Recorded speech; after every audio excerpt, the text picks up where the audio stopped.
अस्सलामुअलैकुम dear students. जैसे कि बेटा आपको पता है लास्ट टाइम जो है हमने रिप्रोडक्शन एंजियोस्पर्म्स कंप्लीट किया और उसमें मैंने आपको बोला था वो एसेक्सुअल रिप्रोडक्शन का आप देख लीजिएगा। अब उसमें ग्राफ्टिंग और वो लेयरिंग के दो टॉपिक्स हैं।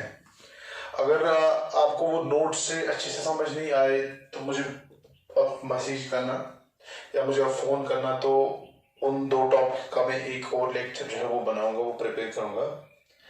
अब उसके बाद से जो हमारा अब नेक्स्ट लेक्चर होगा बेटे, it's going to be biology in human welfare.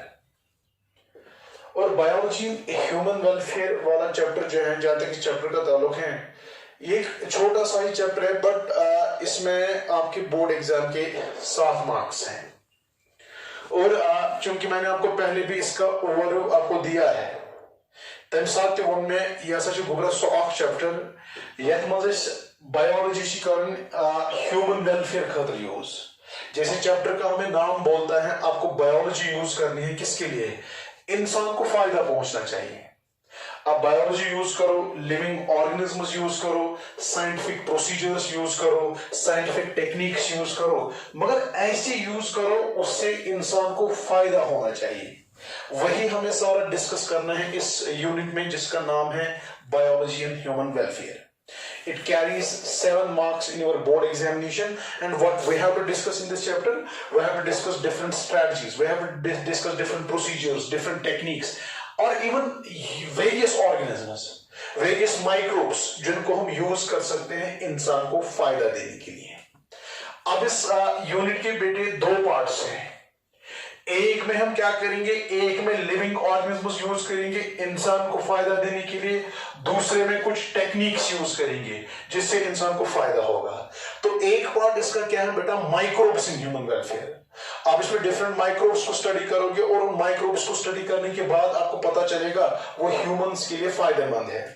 जैसे कि इसका एक क्वेश्चन बनेगा, microbes in house hold products, जो चीज वगैरह, जो कर्ड वगैरह हम घर पे बनाते हैं, उसको बनाने के लिए माइक्रोब्स यूज होते हैं। वही आएगा इस वाले क्वेश्चन में। एक छोटा सा क्वेश्चन है, इसका मैं आपको नोट देता हूं, इसमें ज्यादा कुछ मैकेनिज्म है ही नहीं, बस सीधे याद रखना है कर्ड बनाने के लिए कौन सा माइक्रोब यूज होगा, चीज बनाने के लिए कौन सा माइक्रोब यूज होगा।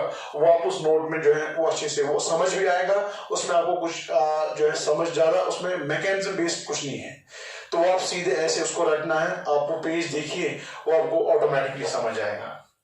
एक और क्वेश्चन है जिसमें हम माइक्रोब्स को यूज करते हैं इंडस्ट्रियल प्रोडक्ट्स बनाने के लिए, जैसे अल्कोहल्स, बीवरेजेस वगैरह जो है वो हम बनाते हैं, उसके लिए भी हमें डिफरेंट माइक्रोब्स जो है यूज होते हैं। तो वो होगा बेटा इसका एक और क्वेश्चन। फिर इसका मेन एक और क्वेश्चन है जो आपके बोर्ड एग्जाम में आता है 5 मार्क्स का, role of microbes in sewage treatment plants. ये हमने पहले ही डिस्कस किया है। ये दो जो है, इसका मैं आपको आज या कल एप्लीकेशन पे ये जो है वो अपलोड हो जाएगा, इसका मटेरियल, इसका पेज 1, ये आपने डिटेल में पढ़ा है। माइक्रोब्स इन बायोगैस प्रोडक्शन, ये भी हमने पढ़ा है। अब इसके बगैर इसमें 2 छोटे टॉपिक्स और है 3 मार्क्स के, microbes as biocontrol agents and microbes as biofertilisers. इंशाल्लाह ये एक ही लेक्चर में कंप्लीट होगा, ये भी मैं आपको जो है इसका हम एक लेक्चर देंगे। तो ये जो है microbes in house hold products, इसका पेज मिलेगा। माइक्रोब्स इन इंडस्ट्रियल प्रोडक्ट्स का भी पेज मिलेगा। Microbes in sewage treatment plants हमने पढ़ा है। माइक्रोब्स इन बायोगैस प्रोडक्शन, ये भी हमने पढ़ा है। अब इसमें 2 छोटे से टॉपिक्स हैं, microbes as biocontrol agents and microbes as biofertilisers. ये दोनों जो है इसको हम आधे घंटे में ये दोनों टॉपिक्स कंप्लीट हो जाएंगे। इसका मैं आपको लेक्चर जो है वो दूंगा।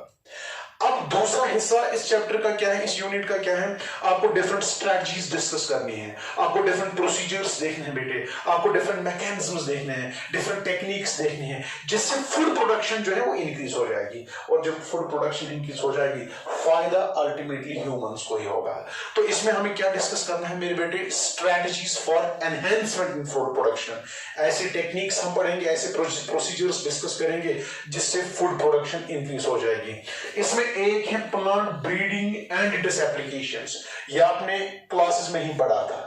और इसके बाद इसमें 2 टेक्निक्स बचती हैं। एक थोड़ा बड़ा टॉपिक है, फुल फ्लेज्ड टॉपिक है टिश्यू कल्चर, और हर साल डेफिनेटली क्वेश्चन आता है। और उसके बाद इसमें बचता है एक छोटा सा topic, SCP, single cell protein. तो ऑल इन ऑल अगर आप देखेंगे मेरे बेटे इस चैप्टर में हमें जो क्वेश्चन जो हमें लेक्चर्स इसमें लगेंगे, 1.5 लेक्चर में कंप्लीट होगा टिश्यू कल्चर। पहले इसका एक फुल फ्लेज्ड लेक्चर होगा, उसके बाद इसका आधा लेक्चर हमें और होगा जिसमें हम एप्लीकेशंस इसकी पढ़ेंगे, और एप्लीकेशंस के साथ साथ हम सिंगल सेल प्रोटीन भी पढ़ेंगे। तो हुए 2 लेक्चर्स। इसके बगैर हमें एक लेक्चर इसका भी देना होगा, बायो कंट्रोल एजेंट्स और बायो फर्टिलाइजर्स। तो टोटल इस चैप्टर को कंप्लीट करने में हमें 3 लेक्चर्स लगेंगे और इंशाल्लाह 3 लेक्चर्स के बाद इमीडिएटली मेरे बेटे हम स्टार्ट करेंगे आपका जो आधा चैप्टर रहता है इकोलॉजी का। उसमें आपने एनवायरमेंटल इकोलॉजी पढ़ी है, उसमें आपने बायोडाइवर्सिटी कंजर्वेशन पढ़ी है, उसमें पॉपुलेशन और इकोसिस्टम इकोलॉजी आपका रहता है, और इसके 3 लेक्चर्स के इमीडिएटली बाद जो है हम पॉपुलेशन और इकोसिस्टम इकोलॉजी स्टार्ट करेंगे। तो बेटा याद रखना इस यूनिट में जिसके 7 मार्क्स हैं, बहुत आसान चैप्टर है, आसानी से आप 7 मार्क्स गेन कर सकते हो आपके बोर्ड एग्जाम में। क्वेश्चन है टोटल कितने, 1 2 3 4 5 6 7 8 9। इसमें से ये जो है बहुत आसान है, पेज पे आपको सीधे याद रखना है कौन सा अल्कोहल का कौन सा टाइप बनाने के लिए कौन सा माइक्रोब यूज होता है, किस प्रोडक्ट की हम फर्मेंटेशन करते हैं, फर्मेंटेशन के बाद कौन सा अल्कोहल का टाइप बनेगा वो आपको देखेंगे, और इसके अलावा चीज कर्ड बनाने के लिए कौन कौन से माइक्रोब्स यूज होते हैं वो भी पेज आपको मिलेगा। Sewage treatment plant main question था, इसमें मैकेनिज्म थोड़ा बहुत है ये हमने पढ़ा। बायोगैस प्रोडक्शन मेन क्वेश्चन था, ये भी हमने पढ़ा। Biocontrol agent, biofertilisers एक लेक्चर में हो जाएगा। प्लांट ब्रीडिंग जो है ये आपने पहले ही पढ़ा है, इसकी एप्लीकेशंस वगैरह सारी क्लास में भी आपने पढ़ी है। अब इसमें जो है रहता है टिश्यू कल्चर और रहता है एक और छोटा सा question that is single cell protein. तो इसी के साथ इंशाल्लाह विद 3 लेक्चर्स हमारा ये चैप्टर कंप्लीट होगा। Then will be starting with the last part of your ecology that's ecosystem and population ecology. अब बेटा अब हमारा जो टॉपिक अभी जो हम पढ़ने जा रहे हैं it's very very important and it's going to be tissue culture. तो मेरे बेटे ध्यान रखना, हमारा जो टॉपिक अब है it's tissue culture and it's applications. Applications बेटे बाद में देखेंगे, पहले हम प्रोसीजर मैकेनिज्म समझेंगे किसका, टिश्यू कल्चर का। तो हमारा जो क्वेश्चन है अब बेटा इट्स व्हाट, टिश्यू कल्चर। और आपको पता है टिश्यू कल्चर जो है ये हम इसलिए करते हैं ताकि फूड प्रोडक्शन इंक्रीज हो जाए। अभी आपने देखा ये उन स्ट्रेटजीज में आता है, मैंने अभी दिखा है ना, strategies in the enhancement of food production. उसमें प्लांट ब्रीडिंग भी आता है, उसमें एक प्रोसीजर है जिसको हम नाम देते हैं क्या, टिश्यू कल्चर। बस टिश्यू कल्चर का बेटा अभी हमने टेक्निक नहीं पढ़ा, अभी हमने इसका बेसिक्स नहीं देखा, अभी मैकेनिज्म नहीं देखा, बस इतना मेरे बेटे याद रखना ये एक ऐसा प्रोसीजर है जिससे नए नए प्लांट्स हम और बनाएंगे, जिसका टारगेट होगा बेटा और प्लांट्स बनाना, और ज्यादा से ज्यादा प्लांट्स बनाने से ऑटोमेटिकली फूड प्रोडक्शन जो है वो क्या इंक्रीज हो जाएगी। नाउ बेटे आप अच्छे से ध्यान रखना क्योंकि हर साल डेफिनेटली ये 5 मार्क्स का क्वेश्चन आता है। अब बेटा टिश्यू कल्चर पढ़ने से पहले एक चीज जानना जरूरी है, there is an important term बेटे known as cellular totipotency. Cellular totipotency जो है आप पहले इस टर्म को समझिए, उसके बाद टिश्यू कल्चर आपको बेटा खुद ब खुद समझ आएगा। तो टिश्यू कल्चर और उसकी एप्लीकेशंस हमें असल में डिस्कस करनी है, but before going into the details of all this मैं आपको एक टर्म जो है इसको पहले समझाऊंगा, that term is cellular totipotency. पहली बात, सेल्यूलर टोटिपोटेंसी जो है याद रखना मेरे बेटे, it's a diagnostic feature of plants या it's a diagnostic feature of plant cells आप बोल सकते हो। जो प्लांट होते हैं, जो प्लांट सेल्स होते हैं, जो प्लांट टिश्यूज होते हैं, वही ये प्रोसेस दिखा सकते हैं cellular totipotency. Animal cells, human cells cellular totipotency नहीं दिखाते, they are not totipotent cells, they are pluripotent cells. वो एक अलग स्टोरी है, वो आप खुद ज़ूलॉजी में देखेंगे। बस इतना याद रखना, जो सेल्यूलर टोटिपोटेंसी है ये हम देखेंगे, ये हम डिस्कस करेंगे, बट रिमेंबर बेटा it's a diagnostic feature of only plant cells. अब देखिए, आप ध्यान रखिए ये सेल्यूलर टोटिपोटेंसी क्या होता है। आपने मेरे बेटे देखा होगा जब हम प्लांट्स में सेक्सुअल रिप्रोडक्शन डिस्कस करते हैं, हम वो क्या देखते हैं सेक्सुअल रिप्रोडक्शन में, वहां पे आपने देखा मेरे बेटे जनरेटिव फर्टिलाइजेशन होता है। जनरेटिव फर्टिलाइजेशन में क्या शुरू अगर सेक्सुअल रिप्रोडक्शन याद आसी सेक्सुअल रिप्रोडक्शन का एक हिस्सा है जनरेटिव फर्टिलाइजेशन। वहां मेरे बेटे मेल गेमीट और फीमेल गेमीट, जिसको आप एग भी बोलते हो, ये एक दूसरे के साथ फ्यूज होते हैं। आपने पढ़ा होगा fusion of one haploid male gamete with the female gamete या egg, the process is known as what? Generative fertilization। या ये generative fertilization जो है जब ये हो जाता है, जिसको आप सिंगैमी भी नाम देते हो, जब बेटा ये हो जाता है, जब मेल गेमीट और एग आपस में फ्यूज करते हैं, ये एन था, हैप्लॉइड था, ये एग है, ये भी एन है, ये भी हैप्लॉइड है, तो इनके फ्यूजन के बाद आपको मेरे बेटे पता है, first there is formation of a single celled structure। that single celled diploid structure is known as what? zygote। ये हमने बेटे बड़ी इससे पहले भी हमने पढ़ा है ये डिटेल में। कोई यम साथ प्लांट में सेक्सुअल रिप्रोडक्शन च गसान, यम साथ सिंगैमी च गसान, यम साथ जनरेटिव फर्टिलाइजेशन च गसान, एक मेल गेमीट फीमेल गेमीट के साथ फ्यूज होकर पहले सिंगल सेल्ड जाइगोट बनाता है। सिंगल सेल्ड जाइगोट इथे बनो एंड बच्ची वालिया माइटोटिक डिविजन्स करना, मियोसिस नहीं होगी, बहुत सारे माइटोटिक डिविजन्स होंगे, और तब जाके मेरे बेटे ये कन्वर्ट होता है into multi cell structure. That multi cell structure is known as embryo. This multi cell structure is known as, और हर एक सेल मेरे बेटे डिप्लॉयड होती है।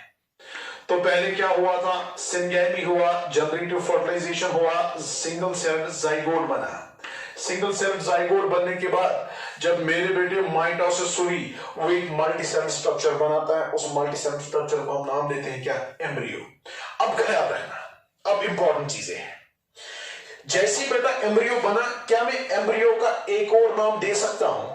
सर जैसे आपने एम्ब्रियो बनाया, एम्ब्रियो में बहुत सारी सेल्स हैं, मगर इन सेलन से प्रॉब्लम आ, इनको आप डिफरेंशिएट नहीं कर सकते हो एक दूसरे से। ये तमाम सेल्स सेम है, कलर के लिहाज से सेम है, साइज के लिहाज से सेम है, इनकी प्लॉइडी लेवल सेम है, ये हर एक एंगल से सेम है। इतना ये सेम है, कहते हैं एक सेल को दूसरे सेल से डिफरेंशिएट करना मुश्किल है। तो क्या मैं कह सकता हूं जाइगोट जब बना, जाइगोट के बाद जब माइटोसिस हुआ, एम्ब्रियो बना, और एम्ब्रियो का मैं एक और नाम दे सकता हूं अनडिफरेंशिएटेड मास ऑफ सेल्स। वो क्या होता है undifferentiated mass of cells? Undifferentiated mass of cells का मतलब क्या है? एक मास ऑफ सेल्स है हमारे पास, मगर आप इन सेल्स को एक दूसरे से डिफरेंशिएट नहीं कर सकते हो। कोई भी तरीका आप अप्लाई करो, आप इनको डिफरेंशिएट ही नहीं करोगे। सो हम कह सकते हैं embryo is a sort of undifferentiated mass of cells. अब इतना जो है, इतना आपने एनिमल रिप्रोडक्शन में भी देखा होगा, वहां भी मेल फीमेल गेमेट फ्यूज होते हैं, जाइगोट बनाएंगे, जाइगोट के बाद माइटोसिस होगा, उसके बाद एम्ब्रियो बनेगा, embryo undifferentiated mass of cells होता है। ये इनमें कॉमन है।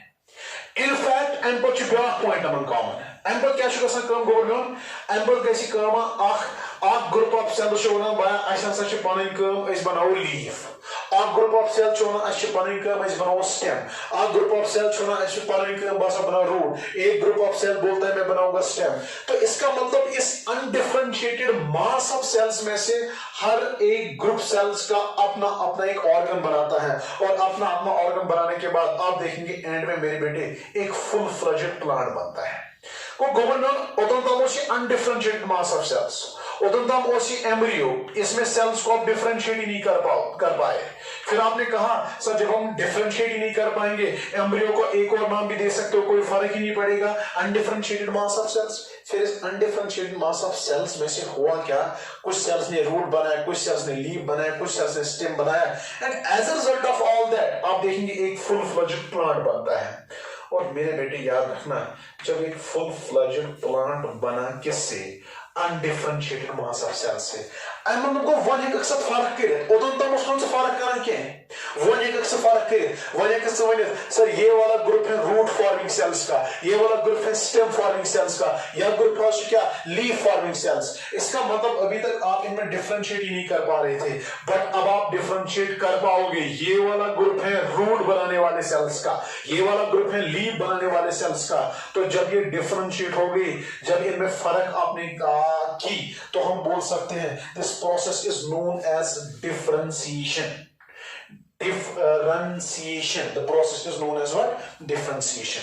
तो मेरे बेटे डिफरेंशिएशन करने के बाद एक undifferentiated mass of cells, embryo जिसको आप बोलते हो वो कन्वर्ट होता है इनटू फुल फ्लेज्ड प्लांट। फिर से समझना, प्लांट्स के सेक्सुअल रिप्रोडक्शन के बारे में हम बात कर रहे हैं। मेल फीमेल गेमेट फ्यूज हुआ, याद करो जनरेटिव फर्टिलाइजेशन मेरे बेटे, याद करो सिंगेमी, पहले जाइगोट बना सिंगल सेल, माइटोसिस हुई, एम्ब्रियो बना, अनडिफरेंशिएटेड मास ऑफ सेल्स भी इसको बोल सकते हैं ना।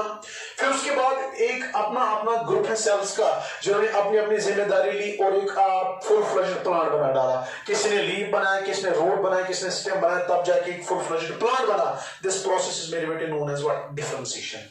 मगर डिफरेंशिएशन छन गसान खाली प्लांट मज योत के, डिफरेंशिएशन छ गसान ह्यूमंस मज, डिफरेंशिएशन छ गसान एनिमल्स मज।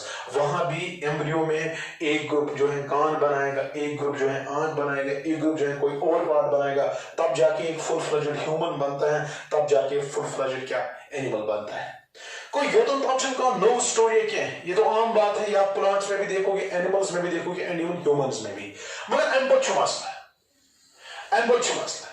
अनबो क्या गसान, कहते हैं अल्लाह ताला ने प्लांट सेल्स में एक खसूसियत रखी, उनको एक खास प्रॉपर्टी उसने दी है, that is cellular totipotency. Totipotency क्या हो, ये टोटिपोटेंसी क्या, टोटिपोटेंसी वन स्टार्ट गसान, मेल फीमेल गेमेट का फ्यूज होना, जाइगोट बनाना, माइटोसिस करके एम्ब्रियो बनाना, फिर डिफरेंशिएशन करके प्लांट बनाना, ये आम बात है। ये एनिमल की डेवलपमेंट में भी आप देखेंगे, प्लांट डेवलपमेंट में भी आप देखेंगे, ह्यूमन डेवलपमेंट में भी आप देखेंगे, ये सेल्यूलर टोटिपोटेंसी में नहीं आता है। सिर्फ टोटिपोटेंसी फिर कहां आ गया, टोटिपोटेंसी आता है डिफरेंशिएशन के बाद से। कहते हैं बेटा अगर आप प्लांट के किसी हिस्से को, फॉर एग्जाम्पल आपने लीफ के एक छोटे से हिस्से को उठाया, प्लांट के आप छोटे से किसी हिस्से को उठाओ, फॉर एग्जाम्पल आपने लीफ का एक छोटा सा टुकड़ा लिया अलग, इस लीफ के टुकड़े को जो मैंने अलग लिया, इस लीफ के टुकड़े को आप नाम देते हो एक्सप्लांट। फिलहाल आप बस याद रखना नाम, आगे मैं समझाऊंगा ये क्या होता है।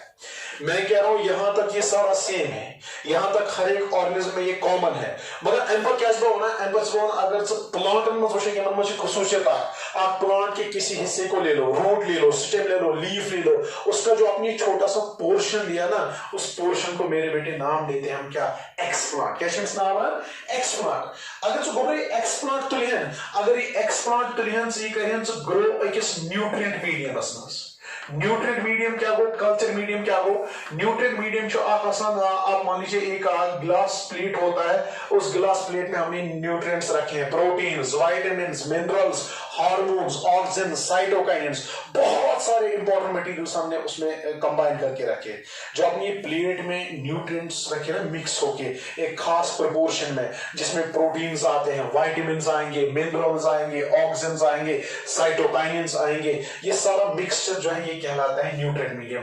वहीं अगर सी एक्सप्लांट थोड़ा त्रावन एक न्यूट्रिएंट मीडियम मस, but under aseptic conditions. Aseptic condition means infection gas ना सुन के, एसेप्टिक कंडीशंस मतलब वो इन्फेक्शन फ्री कंडीशंस। जब इन्फेक्शन फ्री कंडीशंस में आपने एक्सप्लांट को उठाया, किसमें डाला मेरे बेटे, न्यूट्रिएंट में, आप देखोगे फिर से क्या बनेगा, ये सेल वापस डिवाइड करेगी। यदि cell dividing cell, meristematic cell, ये जब डिफरेंशिएशन गई, इनको डिवीजन, इसने डिवीजन करना छोड़ दिया, इसने एक प्लांट बनाया, अब ये डिवाइड नहीं करती है। यहां ये मेरिस्टेमेटिक सेल है, यहां ये परमानेंट सेल में कन्वर्ट हो गई। अब इसने रूट बनाया, अब इसने बोला अब मैं डिवाइड नहीं करोगी। मगर जैसे आपने इस प्लांट के किसी हिस्से को उठाया, रूट, स्टेम, लीफ, जिसका आपने एक्सप्लांट नाम दिया, अगर आपने उसको न्यूट्रिएंट मीडियम में ग्रो कराया अंडर एसेप्टिक कंडीशंस, आप देखते हो मेरे बेटे ये वापस मेरिस्टेमेटिक एक्टिविटी रिगेन करता है, और मेरिस्टेमेटिक एक्टिविटी वापस रिगेन करने के बाद ये फिर से मेरे बेटे बनाएगा क्या, undifferentiated mass of cells. Undifferentiated mass of cells, इसे अनडिफरेंशिएटेड मास ऑफ सेल्स ना बोलना, इसको हम इस बार नाम देते हैं callus, undifferentiated mass of cells, और इस अनडिफरेंशिएटेड मास ऑफ सेल्स को हम कैलस नाम देते हो, CALLUS। गो योतन तामशी सेम, मगर प्लांट में अल्लाह ताला एक्स्ट्रा प्रॉपर्टी थमस, यमन में जिस परमानेंट सेल छ आसान, ये डिवीजन करमुत त्रोमत, ये वापस मेरिस्टेमेटिक हो जाती है, वापस मेरिस्टेमेटिक बन जाती हैं जब आप इसको न्यूट्रिएंट मीडियम में ग्रो कराओगे फिर से under aseptic conditions. Go God was के अनडिफरेंशिएटेड मास ऑफ सेल्स अम कर डिफरेंशिएशन अत करो तुम फर्क अब दोपो तुम रूट फॉर्मिंग सेल अलग, लीफ फॉर्मिंग सेल अलग, स्टेम फॉर्मिंग सेल अलग, इसलिए आपने प्रोसेस का नाम दिया था डिफरेंशिएशन, इसने प्लांट बनाया था।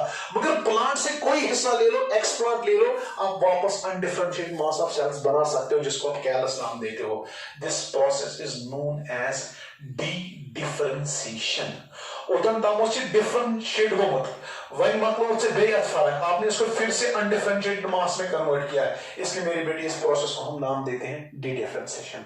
और जिगर मेरा जब आपने इसको डी डिफरेंशिएशन किया, डी डिफरेंशिएशन के बाद ये मास ऑफ सेल्स जो है बेटा, ये क्या करता है, this mass of cells again forms a new plant, ये फिर से इसके जैसा एक और प्लांट बनाएगा। को एम बनो वापस अथी प्लांट, इसी गॉड प्लांट ओस, इसने बराबर बेटा वैसे ही प्लांट बनाया। और इस प्रोसेस को हम नाम देते हैं redifferentiation. This process is known as what, redifferentiation. को अनु मतलब वो ना गवर्नमेंट गॉड ओस सो असली क्या गो, ओवरऑल उससे क्या गो, गॉड ओस ही अनडिफरेंशिएटेड मास ऑफ सेल्स, फर्क कसी ने कहा पद से एडो बनो रूट, एडो बनो स्टेम, एडो बनो लीफ, अथस ये फर्क डिफरेंशिएशन भी, डिफरेंशिएशन के लिए बनो प्लांट। प्लांट मज तुल यह कोर न्यूटन मीडियमस पे ग्रो, न्यूटन मीडियमस पे ग्रो करने बे बनो मे बराबर तुथे अनडिफरेंशिएटेड मास ऑफ सेल्स, तथ प्रोसेस कोर नाव डी डिफरेंशिएशन। ये डी डिफरेंशिएशन कर, डी डिफरेंशिएशन कर पे बे वनान अम वना बस बना रूट, बना सेटम, ब्या बना लीफ, और ओवरऑल ये फिर से एक प्लांट में कन्वर्ट हुआ। पहले अनडिफरेंशिएटेड मास था, डिफरेंशिएशन हुई, प्लांट बना, फिर डी डिफरेंशिएशन हुई न्यूट्रिएंट मीडियम में अंडर एसेप्टिक कंडीशंस, फिर से कैलस बना, फिर से अनडिफरेंशिएटेड मास ऑफ सेल्स बना, बाद गई बे रीडिफरेंशिएशन, और रीडिफरेंशिएशन के बाद से मेरे बेटे इसने वापस एक नया प्लांट बनाया। आई मतलब वो गोल आख चीज ना मस्त, जब इसने फिर से नया प्लांट बनाया, यहां से एक नया प्लांट बन गया। अब बेटे इसमें एक चीज है, मेल फीमेल गेमेट का फ्यूज होना, प्लांट्स भी दिखाते हैं, एनिमल्स भी दिखाएंगे, ह्यूमंस भी दिखाएंगे। जाइगोट बना, प्लांट्स भी दिखाएंगे, एनिमल्स भी दिखाएंगे, ह्यूमंस भी दिखाएंगे। एम्ब्रियो बना, अनडिफरेंशिएटेड मास ऑफ सेल्स बना मेरे बेटे, प्लांट्स भी दिखाएंगे, एनिमल्स भी दिखाएंगे, ह्यूमंस भी दिखाएंगे। बट यहां के बाद से आप देखोगे ये डी डिफरेंशिएशन और रीडिफरेंशिएशन, ये एनिमल्स नहीं दिखाते हैं, ये ह्यूमंस नहीं दिखाते हैं, ये दो चीजें खाली दिखाते हैं, कौन, प्लांट्स। और यही मेरे बेटे डी डिफरेंशिएशन दिखाना, ख्याल रखना मेरे बेटा, डी डिफरेंशिएशन और रीडिफरेंशिएशन जो है ना बेटे, इन्हीं दो प्रोसेसेस को हम टेक्निकली नाम देते हैं सेल्यूलर टोटिपोटेंसी। तो सेल्यूलर टोटिपोटेंसी मेरे बेटे कुछ नहीं है, it is dedifferentiation plus redifferentiation. अगर dedifferentiation redifferentiation animal cell ते आशा हावन, प्लांट ह्यूमन सेल ते आशा हावन, तेरे बनावे सेल्यूलर टोटिपोटेंसी जो है ये एनिमल सेल्स की भी प्रॉपर्टी है, ये ह्यूमन सेल्स की भी प्रॉपर्टी है, मगर वो ये दो चीजें नहीं दिखाते हैं।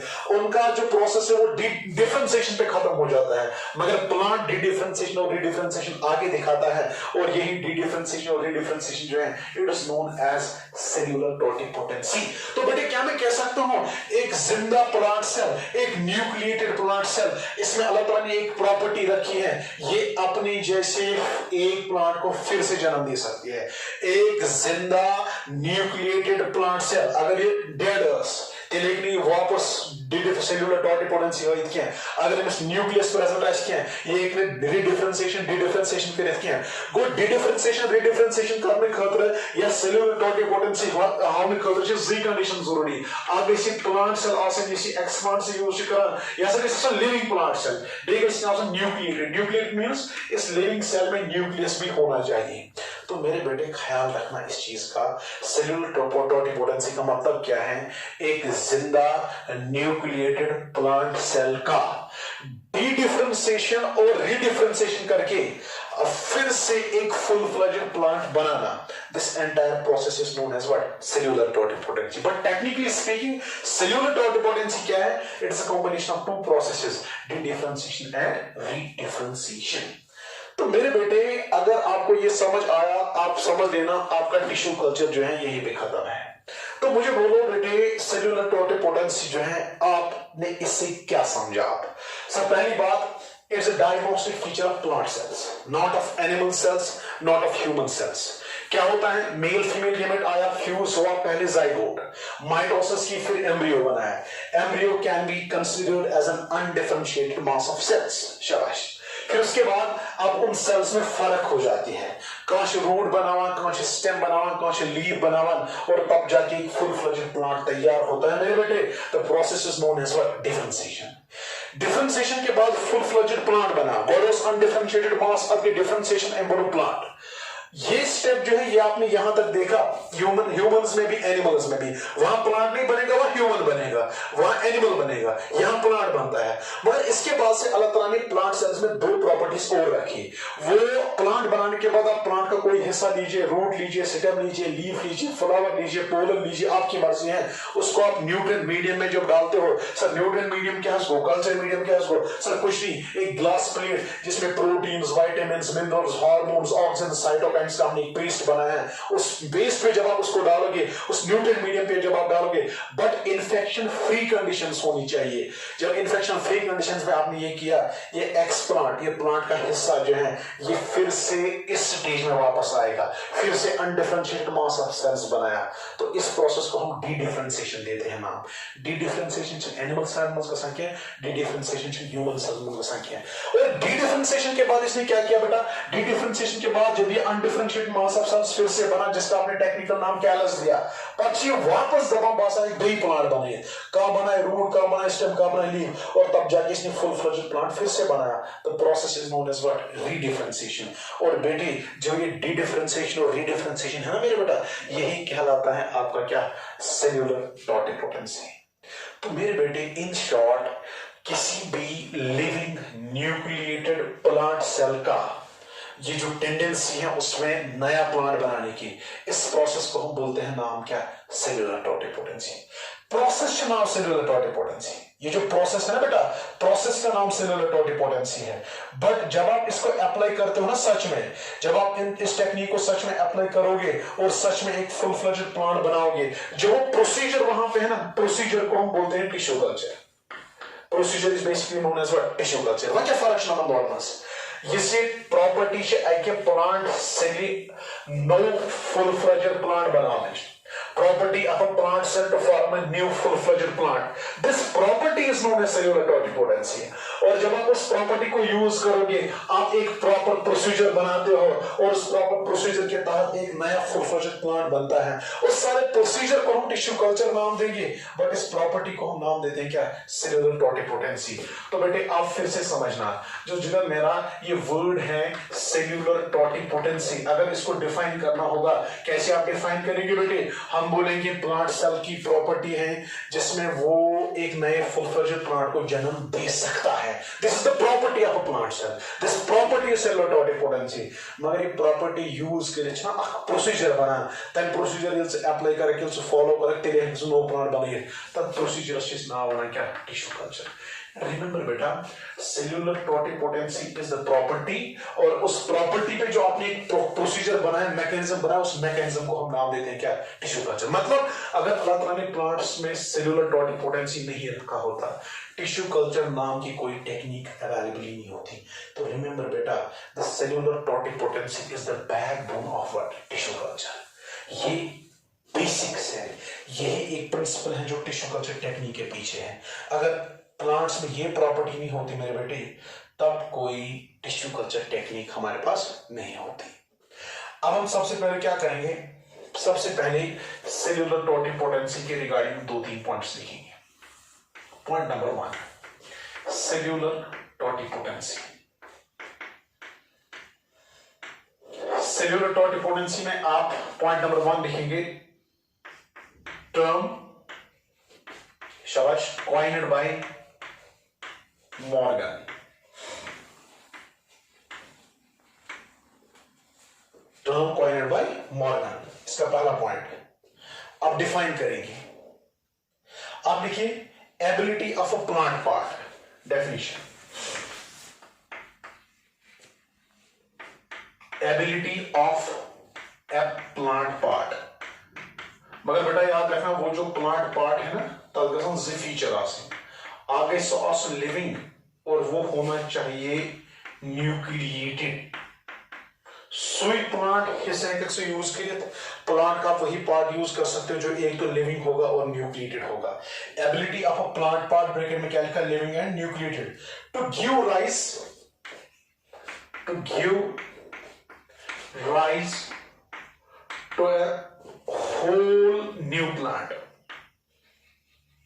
जो एक पूरा नया प्लांट बना सकता है। इसी एबिलिटी को हम नाम देते हैं बेटे क्या, cellular totipotency.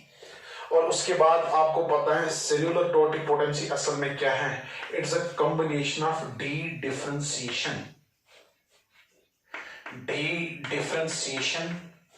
Plus रीडिफरेंशिएशन, very good, D differentiation plus रीडिफरेंशिएशन, D differentiation plus रीडिफरेंशिएशन, D differentiation plus रीडिफरेंशिएशन। एक और पॉइंट आप लिखेंगे, cellular totipotency CT is equal to property, this is the property of plant cell, TC, CT को cellular totipotency हंसा property, ये property use करके procedure बनो तो नाम TC, tissue culture, it is a procedure, tissue culture is a procedure, tissue culture is a technique. इस technique का जो backbone है वो एक प्रॉपर्टी है, वो एक फीचर है प्लांट सेल्स का, जिसको हम नाम देंगे क्या, cellular totipotency. Remember, cellular totipotency is a property, it's a feature, but इस फीचर, इस प्रॉपर्टी की वजह से जो टेक्निक एक वजूद में आई, उस टेक्निक का नाम क्या है, टिश्यू कल्चर टेक्निक।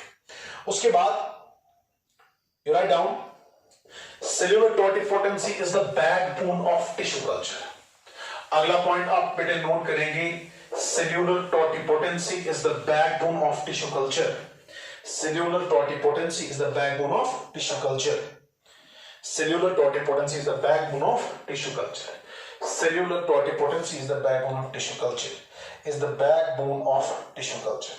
शाबाश। अब आप हेडिंग में लिखिए tissue culture, cellular totipotency is the backbone of tissue culture, और अब हमें यही टिश्यू कल्चर जो है यही देखना है। मगर अगर चौरा किसी को मुझे गोले पता मुझे प्लांट का कोई हिस्सा लेना है, डिफरेंशिएशन के बाद उसको डिफरेंशिएट कराना है, फिर रीडिफरेंशिएट कराना है, फिर मुझे एक नया फुल फ्लेज्ड प्लांट मिलेगा। यही मुझे करना है इस टेक्निक के, पर इसके लिए प्रॉपर प्रोसीजर है। अब मैं डिफरेंशिएशन कैसे करूं, कहां पे करूं, फिर रीडिफरेंशिएशन कैसे कराऊं, फिर कैसे मुझे नया प्लांट मिलेगा, ये सारा मुझे इसमें देखना है। अदरवाइज अगर आप इसका बेसिक फंडा देखेंगे ना, हमें करना क्या है, इसमें एक एक्स प्लांट लेना है, एक्स प्लांट को डिफरेंशिएशन के बाद आप प्लांट का कोई भी हिस्सा लीजिए, रूट स्टेम लीफ, उसको हम एक्स प्लांट बोलेंगे। इसको आप न्यूट्रिएंट मीडियम में ग्रो कराएंगे, न्यूट्रिएंट मीडियम के बाद आपको मिलेगा callus, undifferentiated mass of cells. यानी अनडिफरेंशिएटेड मास ऑफ सेल्स मेरी process dedifferentiation, dedifferentiation के लिए क्या कर सकते हैं, एम्पल कर सकते हैं callus redifferentiation, I will be a no plant. Technique tissue culture, यही हमें करना है, ये 2 स्टेप्स करने हैं, डी डिफरेंशिएशन, रीडिफरेंशिएशन। अब ये कैसे होगा, एक्स प्लांट कैसे उठाऊंगा मैं, इसको मैं न्यूट्रिएंट मीडियम में कैसे डालूंगा, फिर कैलस कैसे बनेगा, फिर कैलस को मैं क्या करूंगा, कैसे मुझे नए नए प्लांट्स बनेंगे, और उन प्लांट्स को मैं कैसे सॉइल में सो करूंगा, कब करूंगा, ये सारा मुझे देखना है एक टेक्निक के अंदर, जिसका नाम क्या है बेटे, टिश्यू कल्चर। तो टिश्यू कल्चर की जो है इसमें हम अब डेफिनेशन पहले देखेंगे, मगर ये सारी प्रोसेस का चीज करा एक्सप्लांट तुला पेशेंट्स त्रावन न्यूट्रिएंट मीडियमस मंस, मगर न्यूट्रिएंट मीडियमस में जैसे त्रोथन गोबर न्यूट्रिएंट मीडियम में डालने से पहले आपको ख्याल रखना है एसेप्टिक कंडीशंस गसन आसन। एसेप्टिक कंडीशंस कम गई, bacteria free conditions, virus free conditions, कोई इन्फेक्शन वहां नहीं होना चाहिए। वुश क्या रीजन तो one nutrient medium nutrient mediums पे प्लांट की हिस्स त्रावन, अगर अतन इन्फेक्शन आशा ना वन एक्स प्लांट अत मज त्रावने, बैक्टीरिया ग्रो गोमुत, तमें कॉलोनीज बनाम तमें सोरी न्यूट्रिएंट मीडियम ही खराब कर्मुत। गो हमें ख्याल रखना है जब हम ये काम करेंगे ना, ये हमें एक बंद कमरे में करना है, ये हमें एक लैब में करना है, ये एक इन विट्रो प्रोसेस है। इन विट्रो प्रोसेस मींस इसको आप लैब में करो, कंट्रोल कंडीशंस में करो, ये इन वाइवो प्रोसेस नहीं है, it's an in vitro process. This tissue culture technique is an in vitro technique. आप एक लैब बनाइए, लैब में न्यूट्रिएंट मीडियम बनाइए, लैब में एसेप्टिक कंडीशंस रखिए, लैब में इंफेक्शन फ्री कंडीशन कंडीशंस रखिए, लैब में एक्सप्लांट उठाइए, इसको न्यूट्रल मीडियम में डालिए ताकि इन्फेक्शन वगैरह कोई नहीं होगा, और तब जाके ये कैलस बनाएगा। कैलस को आप फिर स्पेशल कंडीशंस दीजिए, तब जाके ये बनाएगा छोटे छोटे प्लांटलेट्स, और उन्हीं प्लांटलेट्स को जब आप फील्ड में ग्रो कराओगे वहां पे आपको बड़े बड़े प्लांट्स मिलेंगे। तो अगर इसमें जितने चीज अपना सोचा आप एक्सप्लांट यूज गसान, बेशि न्यूट्रिएंट मीडियम यूज गसान, बेशि एसेप्टिक कंडीशंस पे ऑन थाने, बेहसा इन विट्रो टेक्निक, ये ना हेकने गसित कतन ओपन एयरस मस क्या, आपको इसमें क्या करना है, इसमें एसेप्टिक कंडीशंस आपको ख्याल रखना है, और ये तमाम पॉइंट्स जब आप जोड़ोगे ना मेरे बेटे, आपकी एक फुल फ्लेज्ड डेफिनेशन बनेगी टिश्यू कल्चर टेक्निक की। वो डेफिनेशन क्या होगी, वो होगी द प्रोसेस इन विच शाबाश इन विच the process in which, पहला पॉइंट टिश्यू कल्चर का आप लिखेंगे, any plant cell, any शाबाश प्लांट सेल कामा टिश्यू भी आप यूज कर सकते हो, ग्रुप ऑफ सेल्स, कोई ऑर्गन आप यूज कर सकते हो।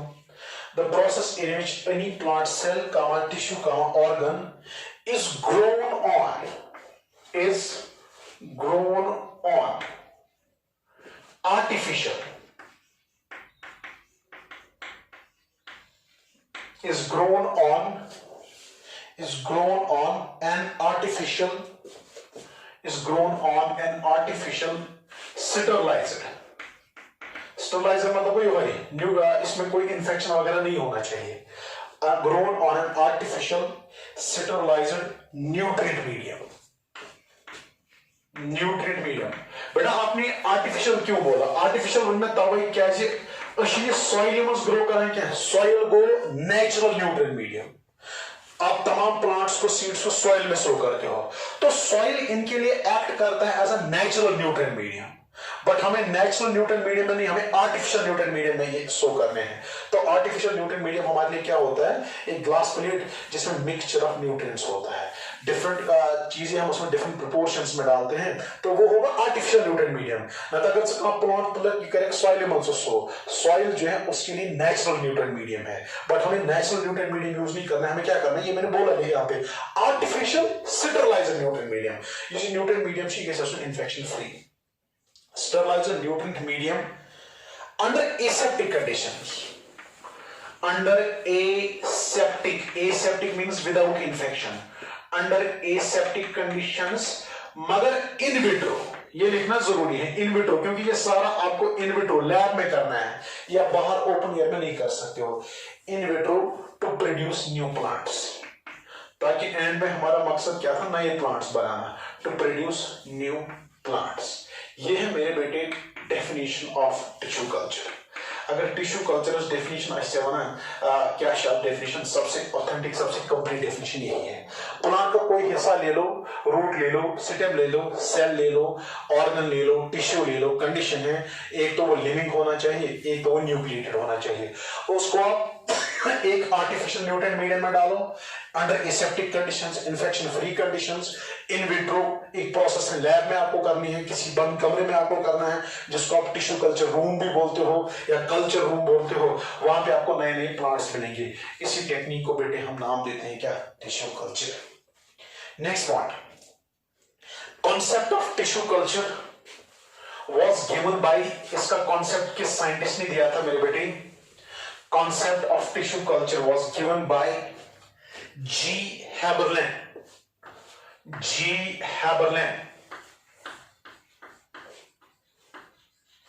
Concept of tissue culture was given by G. Haberlin, 1902. अगला point. Concept of tissue culture was given by G. Haberlin, 1902, and thus known as father of tissue culture. And thus known as father of tissue culture. Concept of क्या लिखा बेटे आपने? Tissue culture was given by G. Haberlin, 1902, thus known as father of tissue culture. अगला point, जो ये tissue culture में आप plant का कोई हिस्सा यूज करते हो, रूट का हिस्सा लीजिए, स्टेम लीजिए, रूट लीजिए, लीफ लीजिए, या अभी आपने लिखा प्लांट का कोई भी part, root, stem, leaf, tissue, organ, उसको हम टेक्निकली नाम देते हैं एक्सप्लांट। एक्सप्लांट क्या हो? टिश्यू कल्चर टेक्निक में पेरेंट प्लांट का कोई भी हिस्सा जो आपने यूज किया नया फुल फ्लेज्ड प्लांट बनाने के लिए, उस प्लांट पार्ट को हम नाम देते हैं एक्सप्लांट। तो अगला point, the part of plant like root, stem, leaf, etc. The part of plant like root, stem, leaf, etc. used in tissue culture technique is called as explant.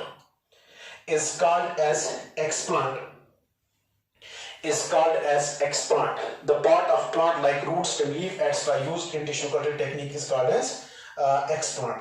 as explant. वैसे governor दबाई इन साथ हैबरलैंडन Amik concept दियुत, इसने बेटे क्या किया, इसने अपनी जगह ये टेक्निक डेवलप की थी, इसने अपने हिसाब से टिश्यू कल्चर टेक्निक स्टार्ट की थी, मगर इसने क्या किया, ये बेचारा नाकाम हुआ, इसने एक फुल फ्लेज्ड प्लांट नहीं बनाया, एक फुल फ्लेज्ड प्लांट नहीं बना पाया। उसके बहुत सारे रीजंस हैं। रीजंस क्या है इनके फुल फ्लेज्ड प्लांट बनो तक बोड़ रीजन इस न्यूट्रिएंट मीडियम तम सात यूज कोर्मुत, सो न्यूट्रिएंट मीडियम हेक एसेप्टिक कंडीशन मज बनाइथ कह, एसेप्टिक कंडीशन हेक मेंटेन थी तम सात कह, इसने इन्फेक्शन फ्री कंडीशन जो है वो मेंटेन ही नहीं की। तवे क्या एक्सप्लांट एक्सप्लांट डालने से पहले इसने देखा ये सारा न्यूट्रिएंट मीडियम जो है बैक्टीरिया ने खराब किया था। हैबरलैंड ओस फादर ऑफ टिश्यू कल्चर वनान कॉन्सेप्ट टिश्यू कल्चर, जब इसने पहली बार खुद टिश्यू कल्चर अप्लाई किया because of the non availability of aseptic conditions, ये एसेप्टिक कंडीशंस, ये इन्फेक्शन फ्री कंडीशंस मेंटेन नहीं कर पाया, तो as a result of that जो इसने न्यूट्रिएंट मीडियम बनाया था, एक्सप्लांट ग्रो करने से पहले इसको बैक्टीरिया ने खराब किया था। तो याद रखना बेटा, पहला full fledged plant tissue culture technique के थ्रू स्टीवर्ड ने बनाया था, कैरेट का प्लांट। इसने कैरेट का एक्सप्लांट यूज किया और उसको जब न्यूट्रिएंट मीडियम में ग्रो कराया अंडर एसेप्टिक कंडीशंस, इसने टिश्यू कल्चर टेक्निक यूज करके कैरेट के नए नए प्लांट्स बनाए, और ये सारा प्रोसेस ने किया 1956 में। तो रिमेंबर बेटा, ये दो चीजें आप ख्याल रखना, जो हैबरलैंड था इसने कॉन्सेप्ट दिया टिश्यू कल्चर का, मेरे बेटे कॉन्सेप्ट तो दिया बट ये खुद सक्सेसफुल नहीं हुआ, अनसक्सेसफुल रहा, और सबसे इसके 2-3 रीजंस है, बट सबसे बड़ा रीजन क्या है, इसने एसेप्टिक कंडीशंस जो है वो मेंटेन नहीं की। As a result of that जो इसने न्यूट्रिएंट मीडियम यूज किया था बेटे, वो सारा जो है बैक्टीरिया ने डिस्ट्रॉय किया, खराब किया, तो इसको रिजल्ट ही नहीं आया, रिजल्ट पॉजिटिव नहीं आया। बट अगर आप देखेंगे पहला जो फुल फ्लेज्ड प्लांट तैयार हुआ टिश्यू कल्चर टेक्निक के through, that was done by what steward, और उसने कौन सा प्लांट रिजनरेट कराया, कैरेट का प्लांट। ये जो है ये था बेसिक्स, ये था डेफिनेशन, और जिस साइंटिस्ट ने इसमें कंट्रीब्यूट किया वो भी मैंने बोला। अब जो है अब हम डिस्कस करेंगे टेक्निक, मगर टेक्निक से पहले मुझे बोलो रिक्वायरमेंट्स क्या क्या है अब टिश्यू कल्चर टेक्निक के लिए। जो टिश्यू कल्चर टेक्निक है उसका प्रॉपर प्रोसीजर क्या है, बट प्रोसीजर से पहले मैं बताना चाहूंगा रिक्वायरमेंट्स। जरा आप मुझे बोलो बेटे रिक्वायरमेंट्स क्या है, रिक्वायरमेंट्स क्या क्या है टिश्यू कल्चर खातिर। रिक्वायरमेंट्स आप पहले मुझे बोलो, उसके बाद हम प्रॉपर टेक्निक आपको बोलेंगे। सारी को बोर्ड रिक्वायरमेंट जो आपको पता है, गोल्ड के हिसाब से एक्सप्लांट, पहले इसमें क्या होना चाहिए, एक्सप्लांट, वो एक्सप्लांट के हिसाब से ये रिक्वायरमेंट, एक्सप्लांट क्या है इसी से पता है। एम्बोरे के हिसाब से nutrients, vitamins, minerals, hormones, oxygen, cytokines explains मस एक खास प्रोपोर्शंस मस, यथ नाव शोना न्यूट्रिएंट मीडियम या कल्चर मीडियम, वो कल्चर मीडियम के हिसाब से। एक्सप्लांट के अलावा हमें कल्चर मीडियम भी चाहिए होता है, और कल्चर मीडियम के अलावा बेटे आपको चाहिए होगा, क्योंकि मैंने बोला ये इनविट्रो टेक्निक है, आज के ससुन कमर लैब तक वनानी tissue culture lab. Tissue culture lab को हम टेक्निकली नाम देते हैं कल्चर रूम, वो culture room tissue culture lab ये तम सारी चीज है इस कर। एमवरी क्या एमवरी से गिलास वेयर यूज गसान, फोर्सेप वगैरह यूज गसान, तो हम लिखेंगे इन शॉर्ट इसके बगैर हमें ग्लास वेयर भी काम आता है। और ग्लास वेयर के अलावा बेटे ख्याल रखना सबसे बड़ी बात, इसमें एसेप्टिक कंडीशंस आपको मेंटेन करनी है। तो अगर से रिक्वायरमेंट टिश्यू कल्चर करने खातर क्या क्या जरूरत, एक्सपोनेंट गछ आसन, कल्चर मीडियम गछ आसन, न्यूट्रिएंट मीडियम गछ आसन, टिश्यू कल्चर लैब गछ आसन, कल्चर रूम गछ आसन, ग्लास वेयर गछ आसन, फोर्सेप गछ आसन, बे गछ एवरे आसन क्या गोर एसेप्टिक कंडीशंस। और इसके बगैर बेटे याद रखना दो चीजें और हैं, वो दो चीजें क्या है, इसके बगैर हमें ऑटोक्लेव भी चाहिए। ऑटो अगर आप देखेंगे असल में ये दो चीजें जो है ये हम इसके अंडर लिख सकते हैं। एसेप्टिक कंडीशंस मेंटेन करने के लिए हमें बहुत सारी चीजें चाहिए, मगर दो इंस्ट्रूमेंट्स जरूरी हैं। आपको ऑटोक्लेव हम बोलते हैं इनसे क्या है, देखो लैमिनार एयर फ्लो। याद रखना मेरे बेटे, जो आप एसेप्टिक कंडीशंस मेंटेन करते हो, एसेप्टिक कंडीशंस मेंटेन करने के लिए आगे आपको दो इंस्ट्रूमेंट्स की जरूरत होती है, आपको ऑटोक्लेव बेगो लैमिनार एयर फ्लो। तो बेटा tell me what are the requirements of tissue culture technique. Exponent is one requirement, culture medium very important, उसके बाद culture room, tissue culture lab, glassware, aseptic conditions. और aseptic conditions maintain करने के लिए दो चीजें हमें आगे काम आती हैं, यही दो नहीं आती हैं, इसके बगैर बहुत सारी चीजें काम आएगी।